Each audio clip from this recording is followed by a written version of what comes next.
Ассалаумағалейкум. Біз өзіміздің 4 жұлдызды Разан отелімізге келдік. Кеттік, бірге тамашалаймыз. Бұл біздің ресепшеніміз. Достар, коридорды қараңыздар. Ал мыналардың барлығы қажыларымызға арналған шай ішіп демалатын орын. Бұл жерде мұсылман тауарлары, яғни кішігірім базарымыз бар.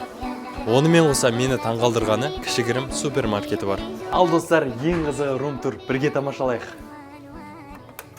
Іші өте жайлы және керемет атмосферасы бар. Комнатаның ішіне кіргенде шкафтарымыз, әдемі телевизор, отыратын орын.